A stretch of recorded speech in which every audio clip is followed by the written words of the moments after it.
Hello दोस्तों, welcome to Bishnoi nursing academy के YouTube page पर आपका बहुत बहुत स्वागत है। आज अपन फार्माकोलॉजी की ड्रग्स स्टार्ट करेंगे। एंटी हाइपरटेंसिव ड्रग्स जो हर कंपटीशन एग्ज़ाम के अंदर और इसके अलावा कॉलेज के दौरान होने वाले थ्योरेटिकल और प्रैक्टिकल बेसिस क्वेश्चन भी इसके अंदर से मैक्सिमम देखने को मिलते हैं। Anti hypertensive drugs anti hypertensive drugs, देखो नाम से लग रहा है एंटी मीन्स अगेंस्ट के अंदर, अगेंस्ट या अपोजिट, और hypertensive it means hypertension. Hypertension ऐसी ड्रग्स जो हाइपरटेंशन के अगेंस्ट में काम करे, हाइपरटेंशन के अगेंस्ट में काम करे, मतलब कि हाइपरटेंशन को कम करने की कोशिश करे, इस ड्रग्स को बोला जाएगा एंटी हाइपरटेंसिव ड्रग्स। अब हाइपरटेंशन क्या होता है? नॉर्मल अपना ब्लड प्रेशर जो होता है बॉडी का, वो होता है 120/80 mm ऑफ Hg। ये होता है नॉर्मल। अगर इसकी बात करें, अगर हाइपरटेंशन की कंडीशन के अंदर क्या होगा, जो ब्लड प्रेशर है वो आपका 140/90 mm ऑफ Hg से बढ़ जाएगा, इससे भी ज़्यादा हो जाएगा, उस कंडीशन को बोला जाएगा हाइपरटेंशन। अगर अपनी बॉडी का blood pressure 140/90 mm of Hg हो जाए, उस कंडीशन को बोला जाएगा हाइपरटेंशन। तो इस हाइपरटेंशन की कंडीशन को ट्रीट करने के लिए अपन ये ड्रग्स यूज करते हैं, एंटी हाइपरटेंसिव ड्रग्स, ताकि जो अपना ब्लड प्रेशर बढ़ा है उसको वापस से नॉर्मल किया जाए। इस कंडीशन के अंदर अपन ये ड्रग्स यूज करते हैं। अब इसका अलग अलग क्लासिफिकेशन है, इसके अंदर कौन कौन सी ड्रग्स आती है वो सब अपन देखते हैं। अगर बात करें क्लासिफिकेशन की कि एंटी हाइपरटेंसिव ड्रग्स के अंदर कौन कौन सी ड्रग्स आती है, तो क्लासिफिकेशन के अंदर सबसे फर्स्ट क्लासिफिकेशन आता है डायूरेटिक्स। Diuretics drugs. सेकंड पे आता है रास इनिबिटर। रास इनिबिटर ड्रग्स। इस रास इनिबिटर के अंदर तीन टाइप्स की ड्रग्स आती है। सबसे फर्स्ट जो ड्रग्स आती है वो आती है ACE inhibitor drugs. AC inhibitor drugs. इसके अलावा सेकेंड नंबर पे जो ड्रग आती है वो आती है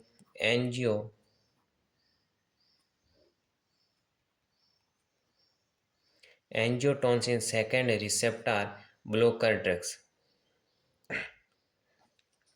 और थर्ड नंबर की इसके अंदर जो ड्रग्स आती है वो आती है direct renin inhibitor drugs.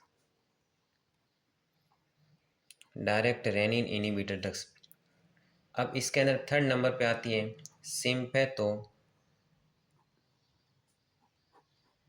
सिम्पैथोलाइटिक drugs. इस सिम्पैथोलाइटिक ड्रग्स के अंदर भी अल्फा ब्लॉकर और बीटा ब्लॉकर ड्रग्स आती है। फोर्थ नंबर पे जो ड्रग्स आती हैं वो आती हैं calcium channel blocker drugs. Calcium channel blocker drugs ये आती है थर्ड फोर्थ नंबर पे। एंड फिफ्थ नंबर पे जो आती है वो आती है वेजोडाइलेटर ड्रग्स। Vasodilator drugs. तो ये होती है अपनी एंटी हाइपरटेंसिव ड्रग्स। सबसे पहले कौन सी आती है? डायूरेटिक्स, रास इनिबिटर यानी renin angiotensin aldosterone system inhibitor, जो AC inhibitor drugs, angiotensin second receptor blocker drugs जो एंजियोटेंसिन सेकेंड रिसेप्टर को ब्लॉक करे, जो डायरेक्ट रेनिन इनिबिटर जो डायरेक्ट रेनिन के ऊपर एक्शन करे। इसके अलावा सिम्पैथोलाइटिक ड्रग्स जिसके अंदर आपके आती है अल्फा ब्लॉकर ड्रग्स और beta blocker drugs and calcium channel blocker drugs and vasodilator drugs. ये जो होता है वो एंटी हाइपरटेंसिव ड्रग्स का क्लासिफिकेशन होता है। इनके अंदर अपन पूरा डिटेल में एक एक करके पढ़ेंगे। सबसे फर्स्ट एंड आज जो पढ़ते हैं वो अपन पढ़ते हैं डायूरेटिक्स ड्रग्स। तो सबसे फर्स्ट हेडिंग है आज की जो ड्रग्स है वो है डायूरेटिक्स ड्रग्स। तो डायूरेटिक्स ड्रग्स कौन सी ड्रग्स है? एंटी हाइपरटेंसिव ड्रग्स है। इट मीन्स ये हाइपरटेंशन को कम करने की कोशिश करेगी। और हाइपरटेंशन कंडीशन कब होती है? जब 140/90 से अगर ब्लड प्रेशर ज़्यादा हो जाए, उस कंडीशन को बोलते हैं हाइपरटेंशन। तो उसको ट्रीट करने के लिए ये ड्रग्स दी जाएगी। डायूरेटिक्स जो ड्रग्स होती हैं, ये जो ड्रग्स होती हैं, अब हाइपरटेंशन की बात करें तो हाइपरटेंशन हुआ क्यों है? क्योंकि अपनी बॉडी के अंदर फ्लूइड का अमाउंट ज़्यादा हो गया है। अगर बॉडी के अंदर फ्लूइड का अमाउंट ज़्यादा हो गया है तो उसकी वजह से अपने कंडीशन कौन सी हो गई है, हाइपरटेंशन। और जहाँ पर फ्लूइड रहेगा वहाँ पर सोडियम का अमाउंट भी रहेगा, क्योंकि फ्लूइड और मतलब कि वाटर और सोडियम के बीच में ब्रदर सिस्टर का रिलेशन है। जहाँ भाई रहेगा वहाँ उसकी सिस्टर रहेगी, और जहाँ सिस्टर रहेगा वहाँ उसका भाई रहेगा। तो जहाँ फ्लूइड का अगर अमाउंट बढ़ गया बॉडी के अंदर, इट मीन्स अपन इनडायरेक्टली कह सकते हैं कि सोडियम का अमाउंट बॉडी के अंदर बढ़ गया। तो जब अपनी बॉडी के अंदर फ्लूइड का लेवल बढ़ जाए उस कंडीशन के लिए हाइपरटेंशन कॉज होता है, क्योंकि हाइपरटेंशन का मेन कॉज यही है कि फ्लूइड का अमाउंट बढ़ जाना एंड सोडियम का अमाउंट बढ़ जाना। उस कंडीशन के दौरान हाइपरटेंशन ओरिजिनेट हो जाता है। अब अपन ये ड्रग्स देंगे डायूरेटिक्स ड्रग्स। ये जो ड्रग्स होगी वो अपनी बॉडी के अंदर फ्लूइड के अमाउंट को कम करने की कोशिश करेगी। अब फ्लूइड के अमाउंट को कम कहाँ से करेगी, तो किडनी के द्वारा, क्योंकि किडनी होती है जो उस फ्लूइड को क्या करती है, फिल्ट्रेशन करने का काम करती है, ताकि वहाँ से यूरिन के थ्रू वापस से पास आउट हो सके, यूरिन के थ्रू बाहर निकल सके फ्लूइड को। तो वहाँ ये जो ड्रग्स होती है वो किडनी के ऊपर काम करती है।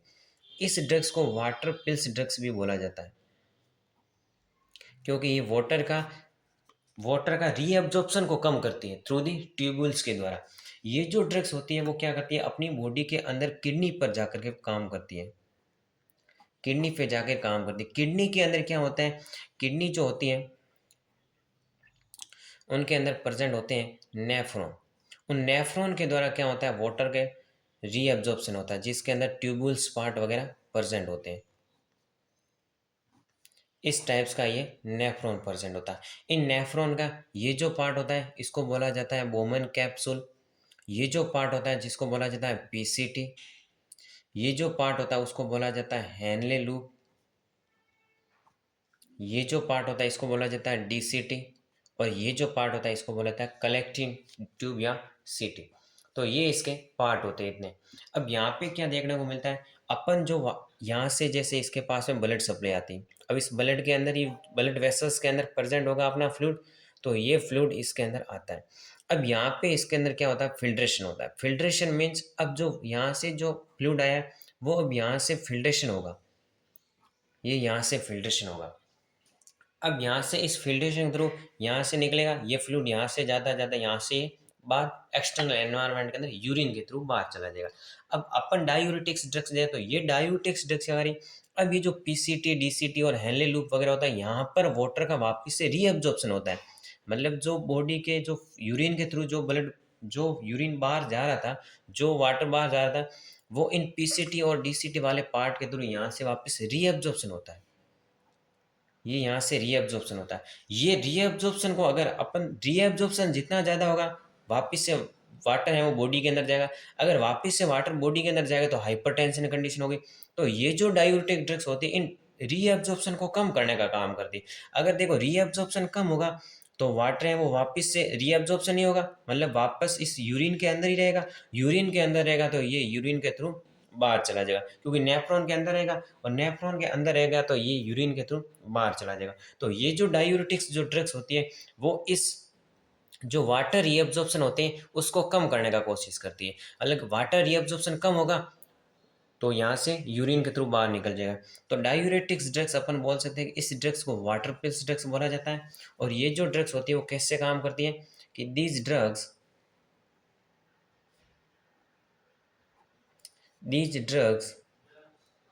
are medicine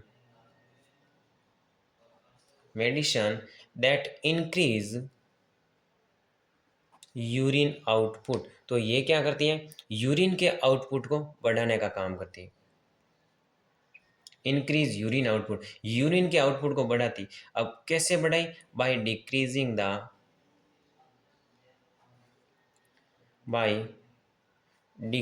the water reabsorption. ये वाटर रीअब्जॉर्प्शन को डिक्रीज करेगी। कहाँ से, water reabsorption, decrease the water reabsorption at the tubules. ये जो ट्यूबुल्स पार्ट होते हैं इन ट्यूबुल से वाटर रीअब्जॉर्प्शन का कम करके ये अपने बॉडी के अंदर यूरिन आउटपुट को बढ़ाती हैं, ताकि वाटर है वो ज़्यादा से ज़्यादा बॉडी से बाहर निकल जाए। अगर नॉर्मल जीएफआर रेट देखी जाए, मतलब यहाँ से फिल्ट्रेशन रेट देखी जाए, ग्लोमेरुलस फिल्ट्रेशन रेट वो होती है 125 ml पर मिनट। 1 मिनट के अंदर 125 ml वाटर का फिल्ट्रेशन होता है। अगर पूरे दिन के अंदर देखा जाए तो 180 litre per day. 180 litre per day मतलब एक दिन के अंदर 180 लीटर वाटर का फिल्ट्रेशन होता है। और अगर यूरिन की बात करें तो यूरिन कितना होता है 1.5 लीटर। It means 1500 ml। कहने का मतलब ज़्यादा से ज़्यादा 2 लीटर मान लो। तो 178 लीटर वाटर का वापिस से रीअब्जॉर्प्शन होता है अपनी बॉडी के अंदर पीसीटी, डीसीटी, हेनले लूप और सीटी के द्वारा। तो कितनी गौर की बात है कि 178 लीटर 178 लीटर वाटर का वापिस से रीअब्जॉर्प्शन हो जाता है, रीअपटेक हो जाता है बॉडी के अंदर। तो अगर इन रीअपटेक को कम कर दिया जाए तो बॉडी के अंदर देखो यूरिन है वो पास होगा। अगर पास होगा तो बॉडी के अंदर से हाइपरटेंशन कंडीशन ट्रीट हो सकती है। क्योंकि वाट मेन अगर हाइपरटेंशन का जो कोज था वो फ्लूइड ही तो था। अगर फ्लूइड बॉडी के अंदर कम हो जाएगा तो अपन बोल सकते हैं कि हाइपरटेंशन की कंडीशन ट्रीट हो जाएगी। तो ये जो ड्रग्स होती है वो क्या करती है, इस रीअब्जॉर्प्शन को कम करती है। रीअब्जॉर्प्शन को कम करेगी तो ज़्यादा से ज़्यादा बॉडी के अंदर यूरिन है वो पास आउट हो जाएगा। तो इस प्रकार से ये ड्रग्स काम करती है। तो डायूरेटिक्स ड्रग्स में बोल सकता हूँ इट हेल्प, ये जो ड्रग्स होती हैं वो help it help to remove, ये जो drugs remove excessive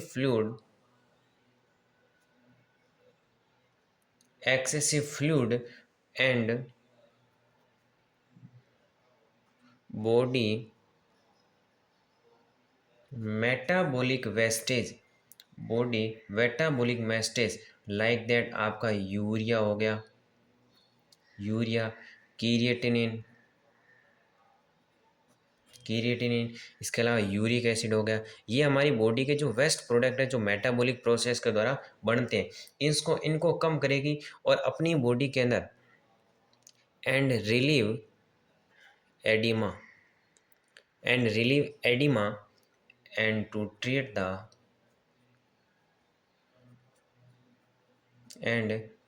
the hypertension, और अपनी बॉडी के अंदर हाइपरटेंशन को ट्रीट करेगी। तो ये क्या करेगी, अपनी बॉडी के अंदर जो एक्सेसिव फ्लूइड था उसको रिमूव करेगी और बॉडी के अंदर जो मेटाबॉलिज्म प्रोसेस के थ्रू जितना भी बॉडी के अंदर वेस्ट बना है जैसे यूरिया, क्रिएटिनिन, यूरिक एसिड वगैरह, ये जो बना है ब्लड यूरिया, नाइट्रोजन, इनको भी कम करेगी। इसके अलावा अगर हाइपरटेंशन के कारण हाइपरटेंशन को ट्रीट करेगी और हाइपरटेंशन के कारण जो एडिमा जो डेवलप हुआ उसको भी रिलीव करेगी। ये काम होता है डायूरेटिक्स ड्रग्स का।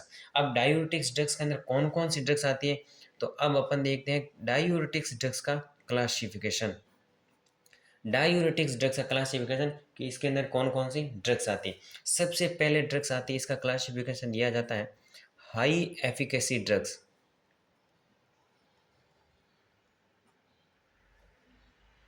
हाई एफिकेसी डायूरेटिक ड्रग्स, ऐसी ड्रग्स जो हाई एफिकेसी हो मतलब कि बहुत ही ज़्यादा काम के अंदर ली जाती हो, जिसके अंदर आपके आती हैं फुरेसेमाइड,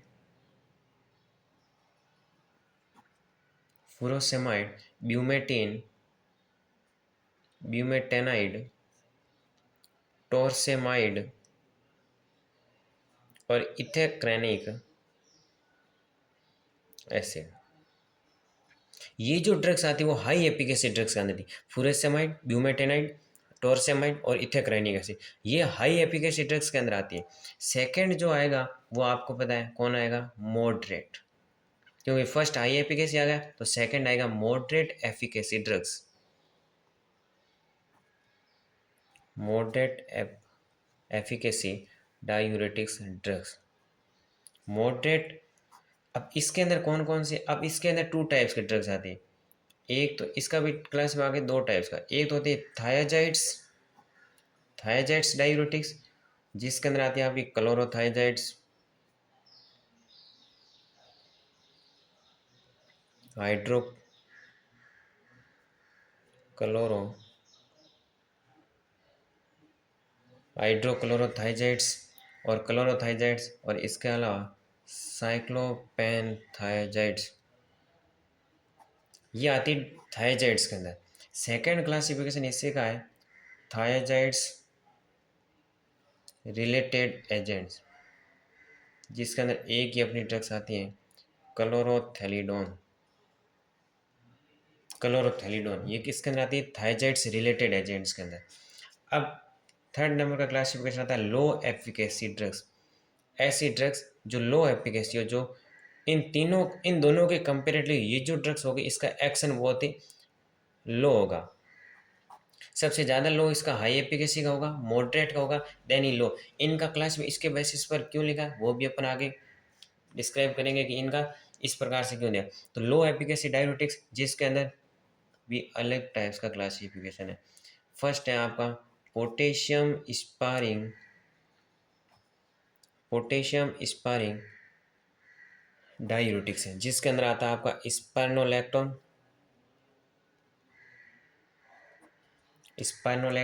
then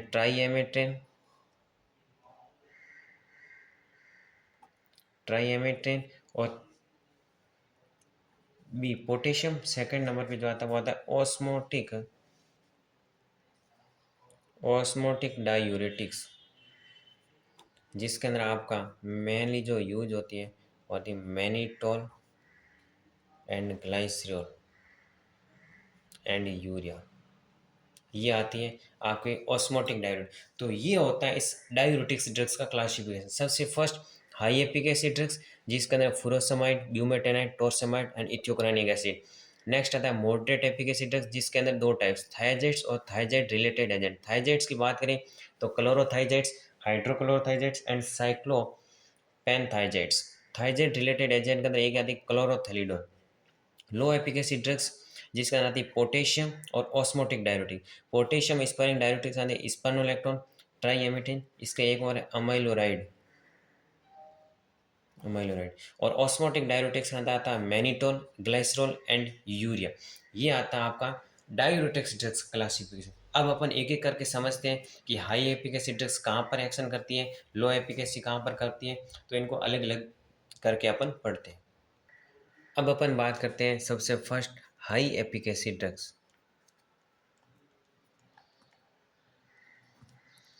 high efficacy diuretics drugs जिसके अंदर फुरोसमाइड वगैरह ये आती। अब हाई एफिकेसी जो ड्रग्स होती हैं वो सबसे पहले, अब मोस्ट ऑफ दी देखा जाए तो वाटर और उनका जो रीअब्जॉर्प्शन होता है वो असेंडिंग लूप ऑफ पहले से ज़्यादा होता है, असेंडिंग लूप ऑफ पहले पे ज़्यादा होता है।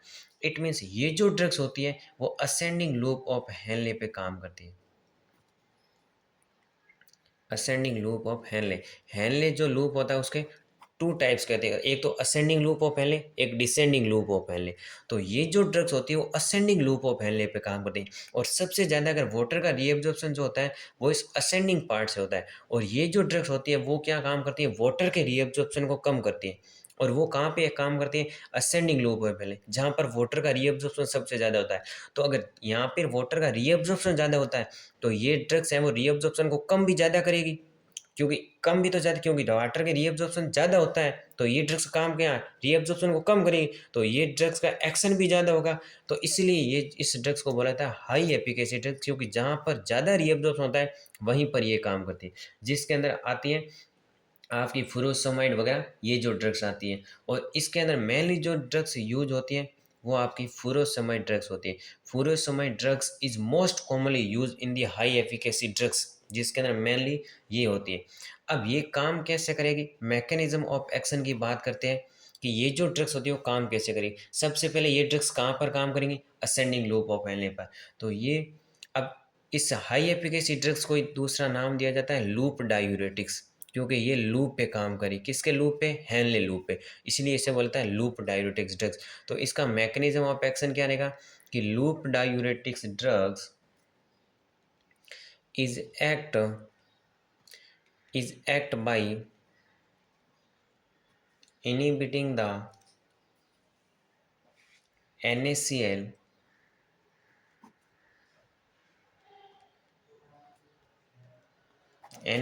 reabsorption in the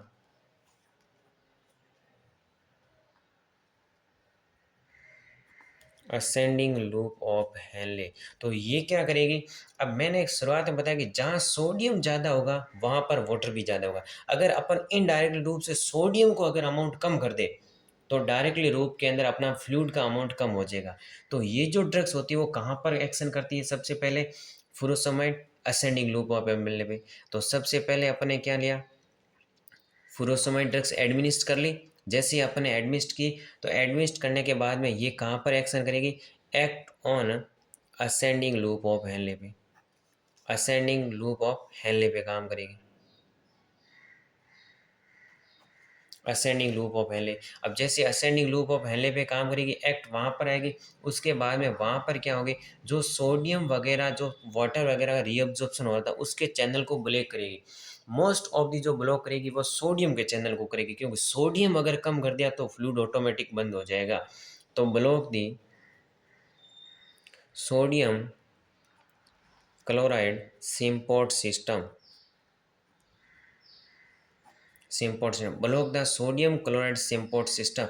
it means ऐसी ड्रग्स जो सोडियम और क्लोराइड सिम्पोर्ट सिस्टम को क्लोज कर दे। अगर जहाँ से सोडियम वापस बॉडी के अंदर रीअब्जॉर्प्शन हो रहा है, उसके चैनल को अगर मैं ब्लॉक कर दूँ तो सोडियम वापस से रीअब्जॉर्प्शन नहीं होगा, तो यूरिन के थ्रू वो बाहर हो जाएगा। तो excretion of sodium is increase. Body के अंदर से एक्सक्रेशन इसका ज़्यादा हो जाएगा, और अगर एक्सक्रेशन ज़्यादा हो जाएगा तो वो किसके थ्रू हो जाएगा? यूरिन के थ्रू। तो मैं बोल सकता हूँ कि यूरिन आउटफ्लो इज इंक्रीज। तो इस ड्रग्स का मेनली मैंने इंट्रोडक्शन में लिखा था कि ये जो ड्रग्स होती है वो यूरिन के आउटपुट को बढ़ाती हैं। तो ये ड्रग्स इस प्रकार से काम करती हैं। सबसे पहले वो ड्रग्स कहाँ पर काम करी? असेंडिंग लोब में। वहाँ पे सोडियम के जो सिम्पोर्ट सिस्टम थे, जहाँ सोडियम रीअब्जॉर्प्शन हो रहा, उसको कम करेगी। और उसको जब ब्लो कर देगी तो एक्सक्रेशन ज़्यादा हो जाएगा, यूरिन के थ्रू बाहर निकल जाएगा, तो यूरिन का आउटफ्लो है वो बॉडी के अंदर से बढ़ जाएगा। तो इस प्रकार से ये ड्रग्स है वो काम करती है। अब अपन बात करते हैं कि इस ड्रग्स की फार्मेकोकाइनेटिक्स के बारे में। Pharmacokinetics of diuretics drugs. अब डायूरेटिक्स ड्रग्स की फार्मेकोकाइनेटिक्स, डायूरेटिक्स के अंदर मोस्टली किसकी? हाई एफिकेसी ड्रग्स की। तो इसके अंदर मेनली जो ड्रग्स आती है वो कौन सी आती है? आपकी फुरोसेमाइड ड्रग्स। तो फुरोसेमाइड drugs is rapidly absorb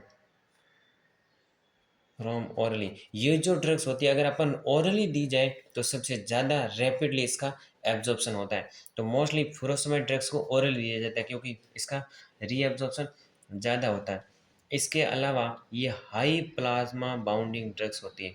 high plasma bounding drugs. High plasma bounding drugs it means मतलब कि ये जो ड्रग्स होगी वो प्लाज्मा की जो प्रोटीन है उसके साथ में ज़्यादा बाइंडिंग होगी। मतलब कि अपनी बॉडी के अंदर कोई ड्रग्स अपन ने एडमिस्ट की तो वो जाकर के प्लाज्मा के साथ में बाइंड हो जाती। और जो ड्रग्स ड्रग्स का जो पार्ट प्लाज्मा के साथ बाइंड हुआ है वो अब बॉडी के लिए एक्शन के लिए काम में नहीं लिया जाएगा।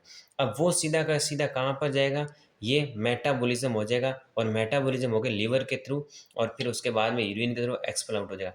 तो ड्रग्स का जो पार्ट प्रोटीन के साथ बाइंड हुआ है वो अपने काम का नहीं, जो पीछे बचा है वो ही केवल अपने लिए काम का है। तो मैं कह दूं जैसे कि अपने 100 mg की ड्रग्स दे दी, उसमें से 20 mg की जो ड्रग्स, उसके अंदर 20 mg वाला जो पार्ट था, 20 mg का पार्ट प्लाज्मा प्रोटीन के साथ बाइंड नहीं हुआ, तो अब पीछे कितनी बची? 80 mg।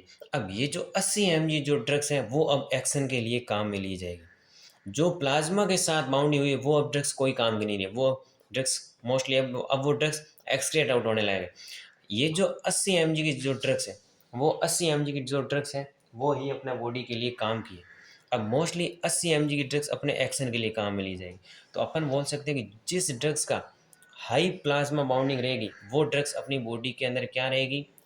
अनइफेक्टेबल रहेगी, उस ड्रग्स का अपनी बॉडी के अंदर इफेक्ट नहीं होगा। नेक्स्ट बात करते हैं कि ये जो ड्रग्स होती है वो मेटाबोलाइज होती है लीवर के अंदर। मोस्ट ऑफ दी सारी जितनी भी ड्रग्स होती है वो लीवर के अंदर ही मेटाबोलाइज होती है। और इसी प्रकार फ्रोसमाइड जो ड्रग्स होती है वो भी उन्हीं की कैटेगरी के अंदर कहाँ से? लीवर के थ्रू मेटाबोलाइज होती है। और एक्सक्रेट आउट देखा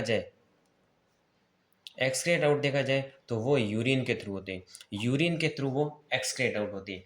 अगर अपन ने फुरोसमाइड जो ड्रग्स थी अगर उसको आईवी रूट से अपने इंसर्ट करवाए, मोस्टली ये ड्रग्स ओरली दी जाती है, लेकिन अगर अपने आईवी रूट से अगर ये इंसर्ट करा लें तो 2 से 5 मिनट के अंदर इसका एक्शन है वो देखने को मिल सकता है। और अगर ओरली दी जाए तो वो 20 to 40 मिनट्स के अंदर, मतलब ऑलमोस्ट आधे घंटे के अंदर उसका इफेक्ट है वो देखने को मिलेगा, आधा घंटे के अंदर। तो मोस्ट ऑफ दी जो ड्रग्स ज़्यादा अगर आईवी रूट से दी जाती है तो इसका टाइम इंटरवल कम क्यों हो जाता है, क्योंकि अपनी फार्मे को काइनेटिक्स की, डायनेमिक की वगैरह की इनकी बात करें तो इसके अंदर प्रोसेस होते हैं, मतलब कि काइनेटिक्स का अर्थ होता है बॉडी के अंदर मूवमेंट कैसे कर रही है, और डायनेमिक का अर्थ होता है अपने एक्शन क्या करेगी। तो फार्मे को काइनेटिक्स की बात करें तो काइनेटिक्स के अंदर कितना, absorption, distribution, metabolism and excretion, 4 process होते हैं। एक्स एब्जॉर्प्शन होता है, जैसे इंटेस्टाइन के अंदर वो ड्रग्स गई, वो ड्रग्स ओरली ली, ओरली लेने स्टोमक, स्टोमक इंटेस्टाइन गई, इंटेस्टाइन के बाद में वो ड्रग्स ब्लड के थ्रू एब्जॉर्प्शन होगी ब्लड के अंदर, और ब्लड के अंदर एब्जॉर्प्शन होने के बाद में वो ड्रग्स अब डिस्ट्रीब्यूट होगी पूरे बॉडी के सर्कुलेशन के, जहाँ जहाँ ब्लड जा रहा है वहाँ वहाँ बॉडी में जाएगी। तो जिस पार्ट पर एक्शन करना वहाँ पर वो ड्रग्स अब एक्शन करेगी। एक्शन करने के बाद में वो ड्रग्स चली जाएगी सीधे लीवर के पास में, लीवर के पास में उस ड्रग्स का क्या होगा, मेटाबॉलिज्म। मेटाबॉलिज्म मतलब कि जो ड्रग्स लिपिड सोल्यूबल ड्रग्स थी उसको वाटर सोल्यूबल ड्रग्स के अंदर कन्वर्ट करेगा ताकि वापस वो एक्सक्रेट आउट हो सके, क्योंकि लिपिड सोल्यूबल ड्रग्स होती है वो एक्सक्रेट आउट नहीं होती। तो फिर वो लीवर है वो उसको एक्सक्रेट आउट करेगा, और लीवर है वो मेटाबॉलिज्म करेगा, फिर वो किडनी के पास में जाएगी, वहाँ एक्सक्रेशन होगी।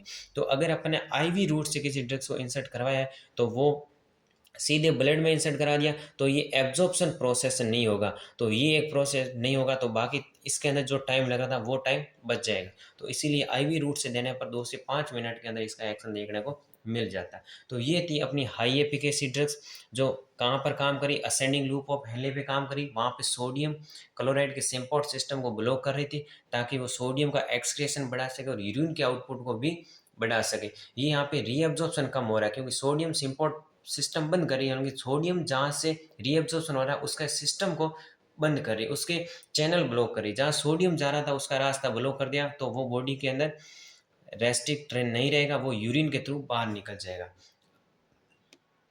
ये थी अपनी हाई एफिकेसी ड्रग्स। अब अपन बात करते हैं सेकेंड नंबर पे मॉडरेट एफिकेसी ड्रग्स।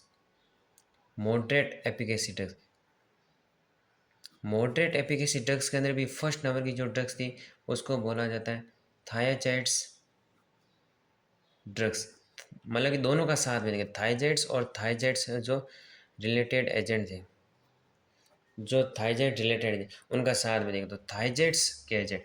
अब ये जो थाइजाइड्स मॉडरेट एफिकेसी ड्रग्स होती, मॉडरेट एफिकेसी ड्रग्स क्यों होती है, क्योंकि मोस्ट ऑफ दी जो ट्यूबुल्स के अंदर ये जो था बोमेन कैप्सूल, यहाँ से PCT, DCT, Henle loop and सीटी, तो ये जो ड्रग्स होती है वो अपना एक्शन कहाँ पर करती है, डिस्टल ट्यूब्यूल से, डिस्टल ट्यूब्यूल पे। तो डिस्टल ट्यूब्यूल्स तक यूरिन जाने, मतलब कि फिल्ट्रेशन वाटर जाने तक उससे पहले इन सभी का, मतलब कि वाटर का मैक्सिमम पार्ट जितना जो होता है सोडियम वगैरह का, उनका फिल्ट्रेशन हो जाता है, क्योंकि सोडियम का मैक्सिमम फिल्ट्रेशन जो होता है वो हेनले लूप पर होता है, और हेनले लूप के ऊपर कौन सी ड्रग्स एक्शन करती हैं, हाई एफिकेसी ड्रग। तो ये जो ड्रग्स होती है वो डीसीटी पर काम करती है, डिस्टल ट्यूब्यूल्स पर काम करते हैं, तो डिस्टल ट्यूब्यूल्स तक जाने तक सोडियम का मैक्सिमम पार्ट रीअब्जॉर्प्शन हो जाता है। इसीलिए जो अगर, तो ये ड्रग्स क्या कहलाती है, मॉडरेट एफिकेसी ड्रग्स कहलाती है। तो थायजाइड्स जो ड्रग्स होती हैं, thiazides drugs are act on the distal tubules. ये जो ड्रग्स होती है वो डिस्टल ट्यूबुल्स के ऊपर काम करती है, और क्योंकि ये जो ड्रग्स होती है वो मॉडरेट एफिकेसी ड्रग्स कहलाती है। क्यों कहलाती है, क्योंकि थायजाइड्स ड्रग्स जो होती है वो मॉडरेट एफिकेसी ड्रग्स इसीलिए क्या कहलाते हैं, क्योंकि 90% जो सोडियम का फिल्ट्रेशन होता है, 90% of the sodium filtered already reabsorbed before reaching the reaching the DCT. DCT तक आने से पहले पहले 90% सोडियम का रीअब्जॉर्प्शन हो जाता है, इसीलिए ये जो ड्रग्स होती है वो मॉडरेट एफिकेसी ड्रग्स कहलाती है। अब इस ड्रग्स का मैकेनिज्म ऑफ एक्शन क्या होगा कि सबसे पहले अपन थाइजाइड्स ड्रग्स ली, थाइजाइड्स ड्रग्स ली जो हाइड्रोक्लोरोथाइजाइड्स, क्लोरोथाइजाइड्स, साइक्लोपेन थाइजाइड्स वगैरह जो ड्रग्स थी, ये जो ड्रग्स ली अपन ने, जैसी ड्रग्स लेने के बाद में ये ड्रग्स कहाँ पर आएगी, डीसीटी के पास में। जो डीसीटी के ऊपर अगर जो सोडियम के वगैरह के जो सिम्पोर्ट सिस्टम थे वो क्या हो जाएंगे, ब्लॉक हो जाएंगे। तो मैं बोल सकता हूँ कि ब्लॉक था सोडियम क्लोराइड सिम्पोर्ट सिस्टम। जो सिम्पोर्ट सिस्टम क्लोराइड और सोडियम के जो डीसीटी पड़ते हैं वो उनको ब्लॉक करेगी, और उनको ब्लॉक करेगी तो वही सेम केस कि सोडियम का जो है वो एक्सक्रेशन ज़्यादा हो जाएगा, और अगर सोडियम का एक्सक्रेशन ज़्यादा हो जाएगा देन यूरिन का आउटपुट क्या हो जाएगा, बढ़ जाएगा, यूरिन आउटपुट इंक्रीज हो जाएगा। तो अपनी बॉडी के अंदर हाइपरटेंशन की कंडीशन ट्रीट हो जाएगी, जिसके अंदर कौन कौन सी ड्रग्स आती थी आपकी, साइक्लोपेन थाइजाइड्स, साइक्लो क्लोरोथाइजाइड्स वगैरह ये ड्रग्स आती थी। अब इस ड्रग्स की बात करूँ मैं फार्मेकोकाइनेटिक्स की, तो ये भी जो ड्रग्स होती है वो मोस्ट ऑफ दी ओरली दी जाती है, ये भी ड्रग्स ओरली दी जाती है। इसके अलावा ये भी लीवर के थ्रू मेटाबॉलिज्म होती है, किडनी के थ्रू एक्सक्रेट आउट होती है, और जो हाइड्रोक्लोरोथाइजाइड्स है उसकी एक डोज लिख रखी है कि 2.5 टू 100 mg इसकी डोज होती है, 2.5 नहीं सॉरी 25 टू 100 mg ड्रग्स की, इसकी हाइड्रोक्लोरोथाइजाइड्स की ये डोज है। मेटाबॉलिज्म लीवर के अंदर होगी, और इसका जो ड्यूरेशन पीरियड्स होगा, मतलब कि अपने बॉडी के अंदर ड्यूरेशन पीरियड देखा जाए तो 6 to 48 आवर्स, 6 से 48 घंटे तक ये अपने ब्लड के अंदर इफेक्ट शो करेगी। जैसे 48 मतलब 2 दिन हुए उसके बाद ये ड्रग्स नहीं लेनी पड़ेगी, क्योंकि इसका इफेक्ट है वो बिल्कुल ही बंद हो जाएगा। अब अपन बात करते हैं लो एफिकेसी ड्रग्स, जिसके अंदर फर्स्ट नंबर की potassium sparring drugs.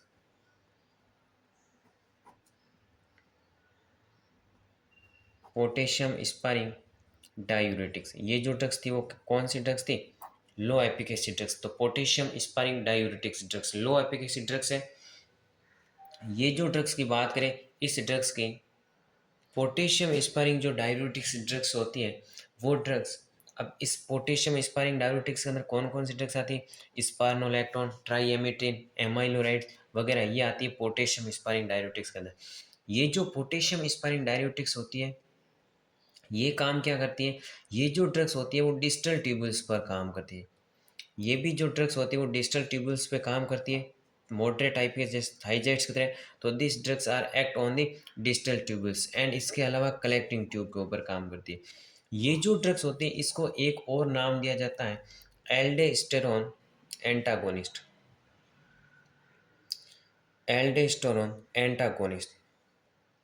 Aldosterone antagonist क्या होता है, एल्डोस्टेरोन एंटागोनिस्ट इसका नाम दे देता, मतलब कि जो काम एल्डोस्टेरोन करेगा उसका एंटागोनिस्ट मतलब उसके विपरीत ये काम करेगा, इसीलिए नाम दिया जाता है एल्डोस्टेरोन एंटागोनिस्ट, मतलब जो काम एल्डोस्टेरोन करेगा। अब एल्डोस्टेरोन कहाँ पर काम करता है, ये एल्डोस्टेरोन जो होता है वो सुप्रा रीनल ग्लैंड यहाँ जिसको नाम दिया जाता है एड्रिनल ग्लैंड, जो कहाँ पर प्रेजेंट होती है, किडनी के जस्ट ऊपर की तरफ, वहां से एक हार्मोन सीक्रेट होता है एल्डोस्टेरोन।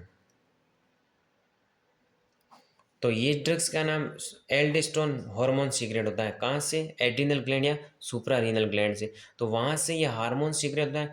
ये हार्मोन कहाँ पे, किडनी के ऊपर काम करता है, किडनी के अंदर भी कहाँ पे, मोस्टली डीसीटी एंड सीटी पे काम करता है। एल्डोस्टेरोन काम हार्मोन निकलता है सुप्रा रीनल ग्लैंड से जो आपकी किडनी के ऊपर काम करता है, और वहाँ से डीसीटी और सीटी के ऊपर काम करता है। तो वहाँ से इस हार्मोन का क्या काम होता है, किडनी के ऊपर क्या काम करेगा कि जो सोडियम था उसका तो रीअब्जॉर्प्शन करवाएगा, सोडियम का रीअब्जॉर्प्शन कराएगा और पोटेशियम का एक्सक्रेशन करवाएगा, और पोटेशियम का एक्सक्रेशन करेगा। तो इस ड्रग्स के लिए मैंने क्या, अब ये एल्डोस्टेरोन के विपरीत काम करेगी, मतलब कि जो काम अब ये एल्डोस्टेरोन करा रहा था ये क्या करा था, सोडियम का रीअब्जॉर्प्शन करा था और पोटेशियम का एक्सक्रेशन करवा रहा था। इट मीन्स एल्डोस्टेरोन जो हार्मोन था वो सोडियम को तो बॉडी के अंदर रिटेंड कर रहा था, मतलब कि बॉडी के अंदर इसका लेवल बढ़ा रहा था, बट पोटेशियम को ये क्या कर रहा था, एक्सक्रिएट आउट कर रहा था, मतलब कि ज़्यादा से ज़्यादा बॉडी के अंदर से बाहर कर रहा था। बट इस ड्रग्स का नाम ही क्या है कि एल्डोस्टेरोन एंटागोनिस्ट, जो काम एल्डोस्टेरोन करेगा उसके अगेंस्ट में करेगा। तो अब ये क्या करेगी कि सोडियम का जो रीअब्जॉर्प्शन था उसको तो कम करेगी। इट मीन्स सोडियम को तो यूरिन के थ्रू बाहर पास आउट करेगी, और पोटेशियम का एक्सक्रीशन करवा रहा था कौन, एल्डोस्टेरोन। तो ये ड्रग्स क्या करेगी, पोटेशियम का रीअब्जॉर्प्शन, पोटेशियम का रीअब्जॉर्प्शन करवाएगी। सोडियम को तो लेवल कम करेगी, पोटेशियम को लेवल को बॉडी के अंदर बढ़ाएगी, क्योंकि इसका काम ही क्या है, एल्डोस्टेरोन के एंटागोनिस्ट काम करना, इसीलिए इसको बोला जाता है एल्डोस्टेरोन एंटागोनिस्ट। अगर मैं इसकी मैकेनिज्म ऑफ एक्शन की बात करूं तो ये कैसे काम करेगी, तो सबसे पहले तो देखते हैं कि एल्डोस्टेरोन क्या करता है। तो aldosterone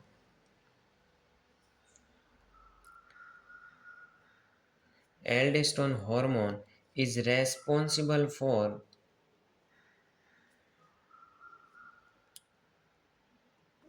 sodium reabsorption and potassium excretion. ये तो काम किसका, एल्डोस्टेरोन का। एल्डोस्टेरोन क्या करेगा, सोडियम रीअब्जॉर्प्शन करेगा और पोटेशियम का एक्सक्रेशन करवाएगा। ये तो एल्डोस्टेरोन, अब ये इसका उल्टा कराएगी। बट दिस ड्रग्स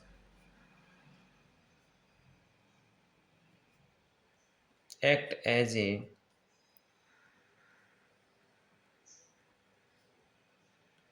एल्डोस्टेरोन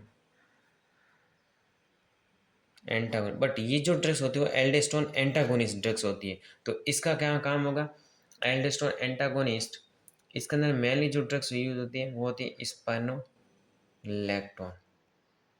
बाकी ट्राइएमिट्रिन वगैरह ड्रग्स भी है, लेकिन मोस्टली ये ड्रग्स होती है स्पाइनोलैक्टोन। तो spironolactone drugs is bind with aldosterone receptor. तो ये ड्रग्स क्या करेगी, जहाँ एल्डोस्टेरोन रिसेप्टर के साथ बाइंड हो रहा था उस ड्रग्स के साथ में जाकर के स्पाइनोलैक्टोन बाइंड हो जाएगी। Spironolactone drugs is bind with the aldosterone receptor and action. अब क्या करेगी, एक्शन करेगी। एक्शन के अंदर क्या एक्शन करेगी कि जो काम एल्डोस्टेरोन करा था उसका काम विपरीत है, तो ये क्या करेगी, सोडियम का एक्सक्रेशन एंड पोटेशियम का रीएब्जॉर्प्शन। एंड पोटेशियम का ये क्या करवाएगी, रीएब्जॉर्प्शन करवाएगी, पोटेशियम का रीएब्जॉर्प्शन करवाएगी। कौन, पोटेशियम स्पायरिंग ड्रग्स। तो ये थी पोटेशियम स्पायरिंग ड्रग्स। तो ये क्या कराती है, स्पाइनोलैक्टोन क्या काम करती है, एल्डोस्टेरोन एंटागोनिस्ट ड्रग्स होती है। तो जो काम एल्डोस्टेरोन कर रहा था उसका विपरीत काम करेगी, एल्डोस्टेरोन का ये काम था तो ये इसके अगेंस्ट में काम करेगी, इसके लेवल को कम करेगी। अब नेक्स्ट अपन छोटी सी ड्रग्स है ऑस्मोटिक डायूरेटिक्स।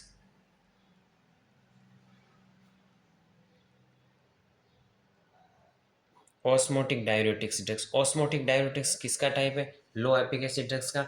ऑस्मोटिक, ऑस्मोटिक नाम से लग रहा है ऑस्मोटिक, इट मीन्स ऑस्मोसिस, और ऑस्मोसिस मीन्स वाटर का ट्रांसपोरेशन, वाटर ट्रांसपोरेशन। जहाँ वाटर का जहाँ ट्रांसपोरेशन होता है, जहाँ वाटर रीअब्जॉर्प्शन होता है, उस प्रोसेस को बोला जाता है ऑस्मोसिस। तो ये ऑस्मोसिक डायूरेटिक्स का काम करेगी, इट मीन्स वाटर की रीअब्जॉर्प्शन को ये कम करेगी।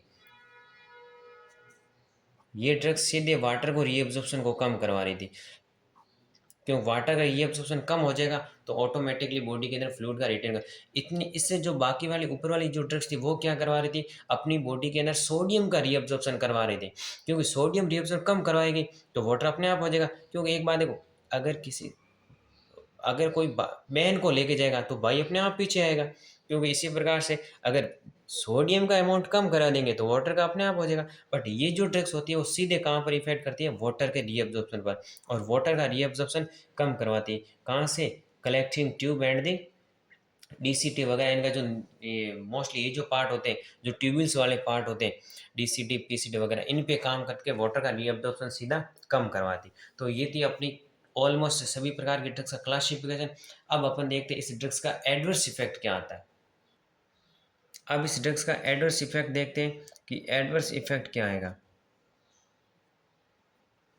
एडवर्स इफेक्ट के अंदर सबसे पहले क्या होगा, देखो सभी प्रकार के ड्रग्स क्या करिए अपनी बॉडी के अंदर सोडियम को कम करवा रही थी। तो एक कंडीशन ऐसी आएगी कि अपनी बॉडी के अंदर सोडियम का लेवल ही कम हो जाएगा, जिस प्रोसेस को क्या बोला जाएगा, उस टर्म को मेडिकल टर्म बोला जाता है हाइपोनेट्रीमिया। इट मीन्स सोडियम का लेवल जो अपनी बॉडी के अंदर है वो कम हो जाना। अगर सोडियम का लेवल कम हो जाएगा तो अपने आप बॉडी के अंदर, क्योंकि सोडियम का ऑलमोस्ट रीअब्जॉर्प्शन कम करवा रही थी, क्योंकि सारी सिंपोर्ट सिस्टम बंद करवा रही थी, ब्लॉक करवा रही, तो ये ड्रग्स क्या करेगी, हाइपोनेट्रीमिया करवाएगी। इसके अलावा अब सोडियम का लेवल देखा जाए तो मोस्टली कितना होता है, 135 टू 145 मिली इक्विवेलेंट मोल पर लीटर, ये इसकी यूनिट है, 135 टू 145 मिली इक्विवेलेंट मोल पर लीटर। तो ये ड्रग्स क्या करेगी सोडियम का, तो इसका एक एडवर्स इफेक्ट हो जाएगा हाइपोनेट्रीमिया। एक कंडीशन देखो, ये अपनी बॉडी के अंदर हाइपर कैलीमिया भी करवा सकती है। हाइपर कैलीमिया कैसे, कि जो पोटेशियम स्पारिंग डाययूरेटिक्स थी वो क्या कर रही थी, बॉडी पोटेशियम का एक्सक्रेशन कम करवा रही थी, तो बॉडी के अंदर पोटेशियम का लेवल बढ़ जाएगा, तो उस कंडीशन को क्या बोला जाएगा, हाइपर नेट्रीमिया। और अगर हाइपर सॉरी कैलीमिया, अगर बॉडी और नॉर्मली पोटेशियम का लेवल अपनी बॉडी के अंदर कितना होता है, 3.5 टू 5 मिली इक्विवेलेंट मोल पर लीटर, तो इस 35 से भी बॉडी के अंदर 5 मिली इक्विवेलेंट से भी ज़्यादा करवा देगी। इसके अलावा ये हाइपोटेंशन को भी कोज करवा सकती है, क्योंकि देखो अगर नॉर्मल टाइम ब्लड प्रेशर कितना था, मतलब कि जब कंडीशन हुई 140/90, तब अपने हाइपरटेंसिव ड्रग्स दी। अगर अपने एंटी हाइपरटेंसिव ड्रग्स दी तो ये ड्रग्स देते गए और नॉर्मल अपना ब्लड प्रेशर रह गया, बल्कि 140/80 हो गया। अब अगर अपन ये ड्रग्स फिर भी रख रहे हैं तो अब इसको थोड़ी पता है कि ये अब नॉर्मल हो गया, लेकिन ये ड्रग्स ऊपर से और देते जा रहे हैं, तो इसका और है वो बीपी कम हो जाएगी और वो धीमी हो जाएगी, और वो 110/70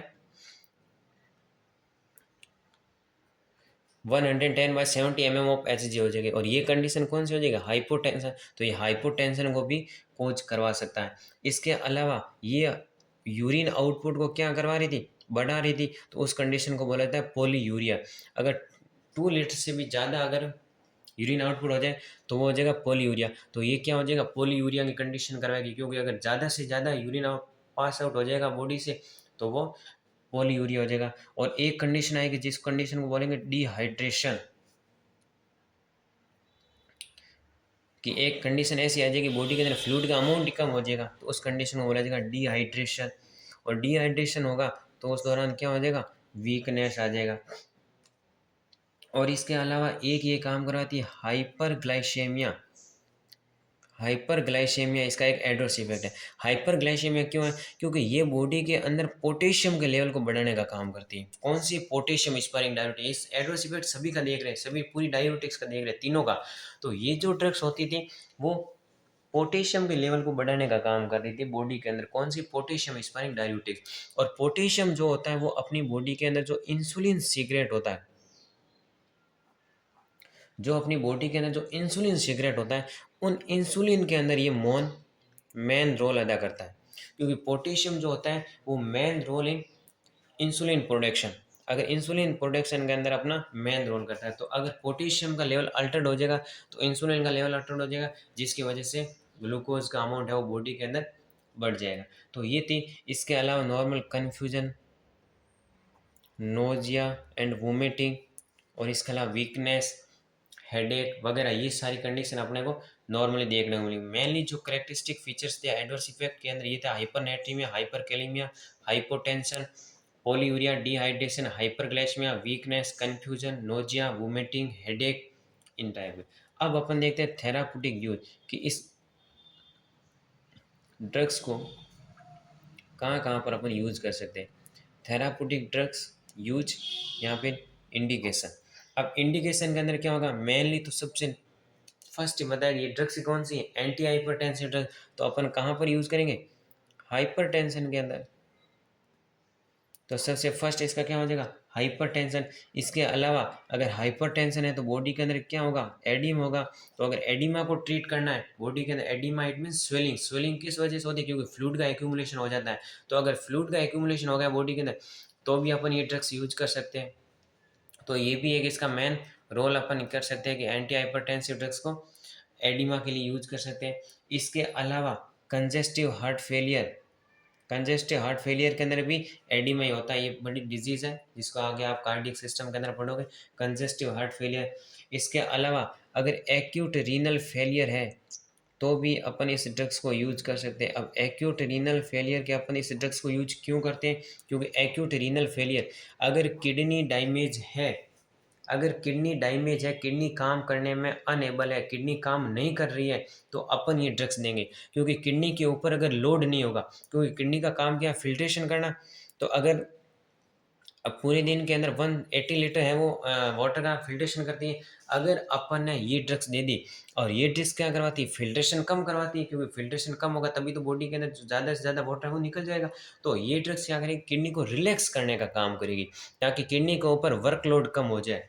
अगर रीअब्जॉर्प्शन वगैरह नहीं होगा, क्योंकि रीअब्जॉर्प्शन वगैरह अगर नहीं होगा, कम हो जाएगा, तो बॉडी के अंदर से यूरिन आउटपुट बढ़ जाएगा, जिसकी वजह से किडनी को इतना एफर्ट नहीं लगाना पड़ेगा। क्योंकि किडनी का काम है, किडनी अगर किडनी फेलियर है, अगर ऑलरेडी किडनी फेलियर है, अगर ऊपर से अपन फोर्स लगा रहे हैं कि हाँ कि तू काम कर ही कर, तो उस दौरान तो और डैमेज हो जाएगी। तो अगर अपन किडनी को रिलैक्स करवाना है, क्योंकि ये ड्रग्स क्या करेगी? यूरिन के आउटपुट को बढ़ाएगी, तो इसका कुछ काम ही नहीं होगा। सीधा वाटर आया और उसका फिल्ट्रेशन करवाना नहीं है, सीधा का सीधा बाहर कर दो उसको। तो इसके लिए अपन एक्यूट रीनल फेलियर के दौरान भी यूज कर सकते हैं। इसके अलावा एक ग्लूकोमा के पेशेंट के अंदर भी यूज कर सकते हैं। ग्लूकोमा एक डिजीज़ है, आई रिलेटेड डिसऑर्डर है, जिसके अंदर जो आई के अंदर इंट्राक्रेनियल प्रेशर होता है, वो नॉर्मल जो प्रेशर होता है वो 10 to 21 mm ऑफ HG होता है। अगर ये 21 से ज़्यादा हो जाए, इंट्राक्रेनियल प्रेशर, आई के अंदर जो ऑर्बिटल कैविटी होती है जिसके अंदर इंट्राक्रेनियल प्रेशर होता है, जिसके अंदर एक्वस और विट्रस ह्यूमर प्रेजेंट होते हैं, तो वो अगर 21 mm ऑफ HG से ज़्यादा हो जाए तो उस कंडीशन को बोलता है ग्लूकोमा। और अगर प्रेशर ज़्यादा हो गया तो अपन ये ड्रग्स यूज करके इस प्रेशर को कम कर सकते हैं। तो इस प्रकार से ये ड्रग्स यूज करते हैं। अब इस ड्रग्स का अपन देखते हैं क्लास ड्रग्स इंट्रैक्शन, कि ये ड्रग्स कहाँ कहाँ पर अपन यूज, मतलब कि इसका ड्रग्स का इंटरेक्शन क्या, अदर ड्रग्स के साथ में क्या क्या रिलेशन है, कि ड्रग्स रिलेशन या ड्रग्स इंटरेक्शन। ड्रग्स इंटरेक्शन, तो सबसे पहले अपन फुरुसमाइड एंड इथोक्राइनिक एसिड जो होती है वो सबसे ज़्यादा, उसके फार्माकोकाइनेटिक्स के अंदर भी बताया था कि फुरुसमाइड ड्रग्स और इसके साथ में इथोक्राइनिक एसिड दोनों में कौन सी ड्रग्स है? High efficacy drugs. तो इन दोनों की ये जो ड्रग्स होती है वो हाई प्लाज्मा बाउंडिंग ड्रग्स होती है। और जो हाई प्लाज्मा बाउंडिंग ड्रग्स होती है वो अपनी बॉडी के अंदर इफेक्ट भी कम करते हैं, क्योंकि वो प्रोटीन के साथ में जाकर के बिजी हो जाएगी, तो उसको काम ही नहीं कर पाएगी। क्योंकि प्रोटीन के साथ बॉन्डिंग बना लेगी तो वो अपने एक्शन नहीं प्रोड्यूस कर पाएंगे। तो फुरोसमाइड जो इथोक्राइनिक एसिड है, दोनों ही हाई प्लाज्मा बाउंडिंग ड्रग्स है। इसके अलावा जो अदर ऑटोटॉक्सिक ड्रग्स है, जैसे कि एमाइलोग्लाइकोसाइड, अदर ऑटोटॉक्सिक ड्रग्स कौन सी? Amino glycoside. अमाइनो ग्लाइकोसाइड एक एंटीबायोटिक ड्रग्स है, और वो भी क्या करवाती है? ऑटोटॉक्सिसिटी, मतलब कि जो हेयरिंग प्रोसेस है उसको ये अफेक्ट करती है। ऑटोटॉक्सिसिटी, AUTO, ऑटोटॉक्सिसिटी ड्रग्स कराती है। अगर वो ड्रग्स, अगर लूप डायूरेटिक्स ड्रग्स के साथ, अब अमाइनो ग्लाइकोसाइड जो होती है वो ऑटोटॉक्सिसिटी करवाती है, और अपनी जो लूप डायूरेटिक्स होती है वो भी ऑटोटॉक्सिसिटी करवाती है। तो अगर इन दोनों ड्रग्स को कंबाइन में दे दिया जाए, किन किन को? एक तो ऑटोटॉक्सिसिटी ड्रग्स और एक loop diuretics drugs, should not be, used with loop diuretics to avoid toxicity. क्योंकि ये दोनों ड्रग्स जो होती है वो ऑटोटॉक्सिसिटी करवाती है, इसलिए इन दोनों ड्रग्स को अपन में साथ में देने से अवॉइड करना है। क्योंकि एक से भले दो, पहले एक ऑटोटॉक्सिसिटी करवा दी, अगर अपन ने ऊपर से एक और ड्रग्स दे दी तो दोनों ऑटोटॉक्सिसिटी करा दी। तो इसलिए अपने को इस ड्रग्स के लिए इनिबिट करना। इसके अलावा कुछ ड्रग्स होती है, जैसे कि some drugs that cause hyperkalemia, like ACE inhibitor, AC inhibitor, and oral potassium supplement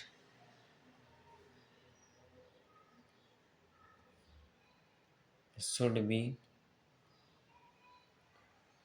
avoided. ये लाइन क्या बोल रही है कि कुछ अदर हाइपर कैलेमिया ड्रग्स होती है जैसे कि एसी इनिबिटर।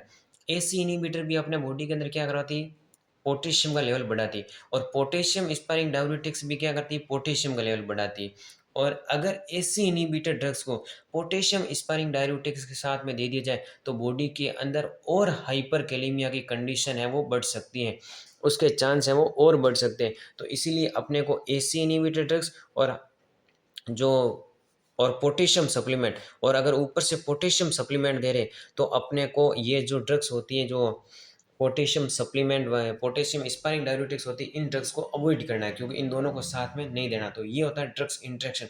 सबसे पहला हाई प्लाज्मा प्रोटीन बाउंडिंग होती है, ऑटोटॉक्सिसिटी, अमाइनो ग्लाइकोसाइड वगैरह ऑटोटॉक्सिसिटी करवाती है, इसीलिए ड्रग्स इनमें साथ में नहीं देनी लूप के साथ में। और एसी इनिबिटर और पोटेशियम सप्लीमेंट भी इन ड्रग्स के साथ में नहीं देना। अब अपन इसकी बात करते हैं नर्सिंग रेस्पॉन्सिबिलिटी कि इन ड्रग्स का नर्सिंग रेस्पॉन्सिबिलिटी क्या है, कि ये ड्रग्स कहाँ कहाँ पर देते वक्त नर्सिंग की क्या रोल है, नर्सिंग को अपने को क्या ध्यान रखना है, अपना क्या काम है। तो सबसे पहले क्या करनी है कि सबसे पहले nurse should be assess the adverse effect. सबसे पहले नर्स को एडवर्स इफेक्ट चेक करते रहना है कि कोई एडवर्स इफेक्ट है वो सीरियस वगैरह नहीं आ जाए, इसलिए अपने को एडवर्स इफेक्ट वगैरह चेक आउट करते रहना है। तो कंटिन्यूसली एडवर्स इफेक्ट चेक करना है। इसके अलावा nurse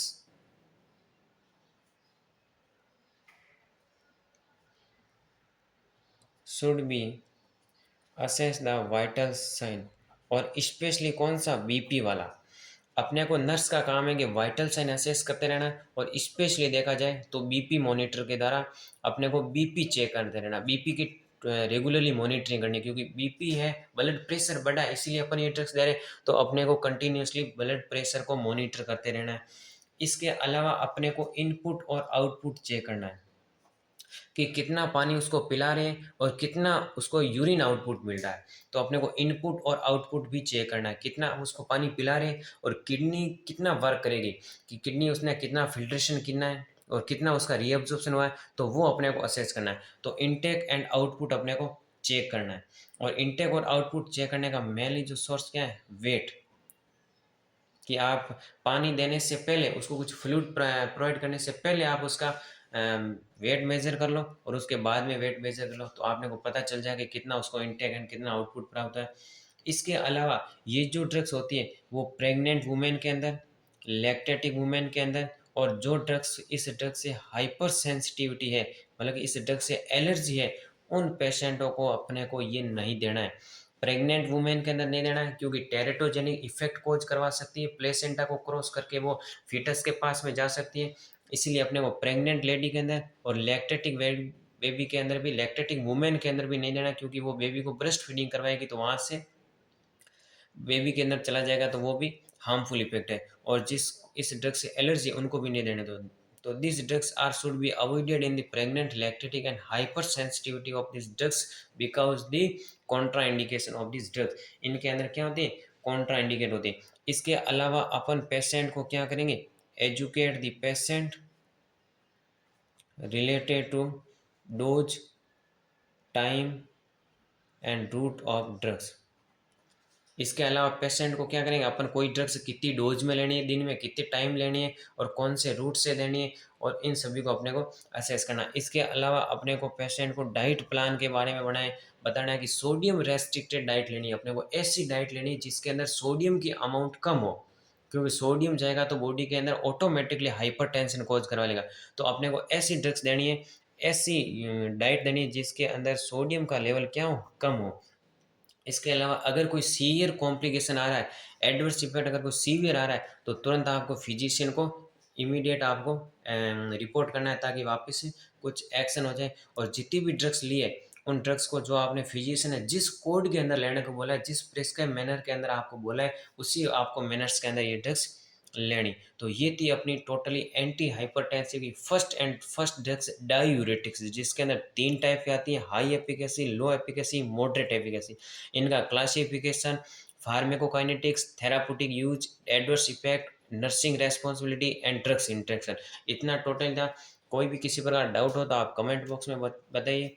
and thank you for watching this video.